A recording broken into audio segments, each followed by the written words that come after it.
Hello and welcome to another Insurance Times Expert View with me, Yanis Katoulis, Deputy Editor at Insurance Times. Today I'm speaking to Adele Sumner, who is RSA's Head of Counter Fraud and Financial Crime. So, welcome Adele, thanks for coming in and talking to us about fraud and financial crime. Oh, thank you for the invite. No problem. So you're such an expert on the topic, and what I really wanted to ask you about first was for a bit of a description of the current fraud landscape and the challenges that we're facing at the moment in it. So I always reflect back on where I started, which is working in fraud for such a long time, but I really do feel like now we are in a much quicker arms race with fraudsters than we ever have been before.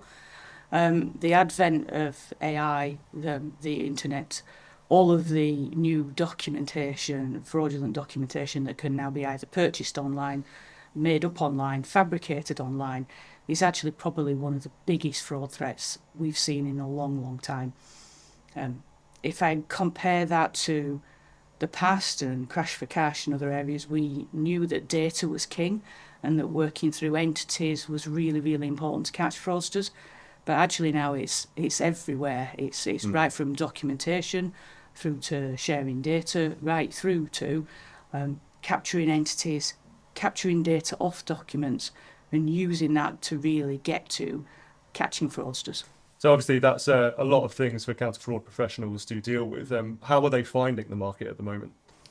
I think education's really key. It's not just about counter-fraud professionals, but also about everybody in claims, underwriting, across the broker network, and anybody who's really, works in the insurance industry.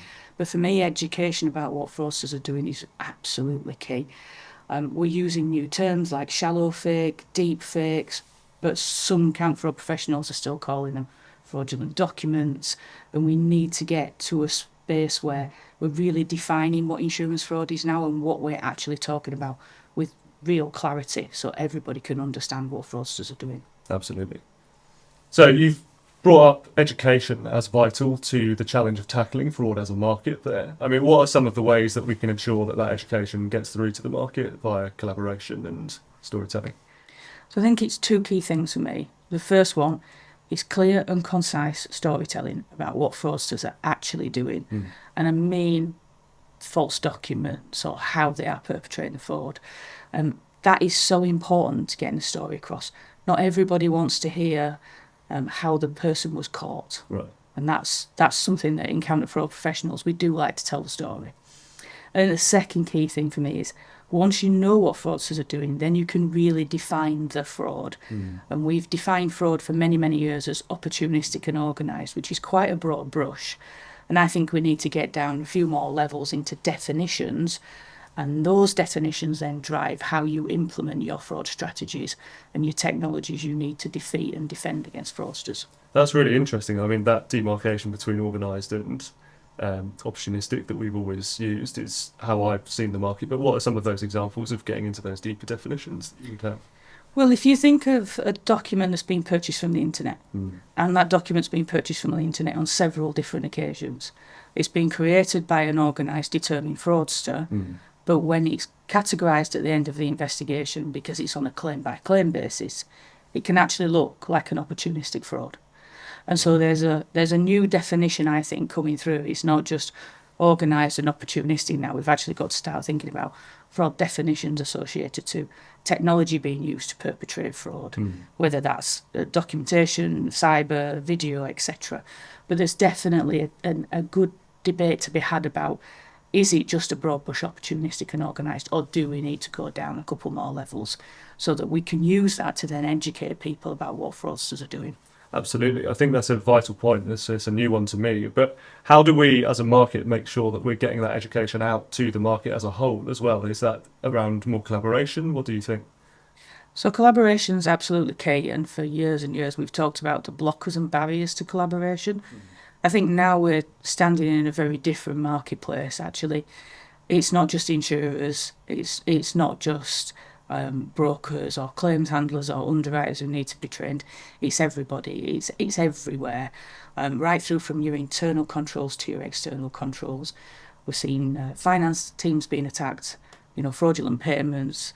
We're seeing fraudulent documents in insurance claims. But fundamentally, it is about getting that education message out. So I think it's really interesting that you bring up the broker part of the value chain there. You said insurers, but also brokers, because I think brokers traditionally don't have as much of an involvement in the counter fraud process. I mean, how much can they be helping there?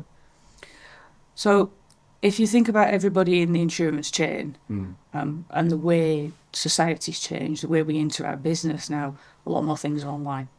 So there's a lot more telephone communications, a lot more online. Yes, there's still in-person business, but fundamentally we're still interacting over email, which can be subject to interception. We're dealing with phone calls. We've had experiences where people have, fraudulently joined Teams calls. Right. So you're seeing a whole raft of fraudster attacks in between the brokers, the insurers, and all the way in that food chain. So that education piece for the brokers and for insurers is vital because we all lose in this. If the broker loses, the insurer loses, the customer loses. So all of us working together to combat fraud is actually absolutely vital. And I think in the past we probably stepped away from that a little bit too much. I think now we're in a space where we're all in this together. We need to step forward together. Absolutely. And what would be your key message for brokers as well? So come and speak to us. At RSA, we're really open to talking about our fraud strategy, working with you to support you, sharing ideas and collaborating on what fraudsters are doing. The thing that really struck me was I attended the BIBA event last year for the first time, and I was amazed at the amount of suppliers and brokers there, but also the amount of data that was sitting within that environment, and said to me, there's something here that's an untapped resource. And actually, from RSA's perspective, we really want to open our arms to our brokers and come in and talk to us about fraudsters. So you've talked about the importance of collaboration in the fight against fraud in the sector, and obviously we have all of these acronym organisations like the Insurance Fraud Enforcement Department and the Insurance Fraud Bureau. How do organisations like that help to shape the strategy of counter fraud in the sector? So I'm probably in reflective mode today because I'm always thinking back, but when you actually think about it, the Insurance Fraud Enforcement Department has been in place since 2012, the Insurance Fraud Bureau since 2006. So they are long-established agencies that people recognise. I think the power that they have is the media campaigns. Actually, again, going back to my point of talking about fraudsters and what they do, I think where we really need to change it up now, and certainly working on this at the General Insurance Fraud Committee level, is actually talking more about commercial lines fraud and starting to get some really good news stories out there about commercial fraud, and in particular in working with IFED and the IFB to make sure that we can actually socialise not what's just happening in personal lives, but what's happening in commercial. And I think a key thing for me here is there's a lot of press reporting about ghost brokers and crash for cash, and it seems to be well understood.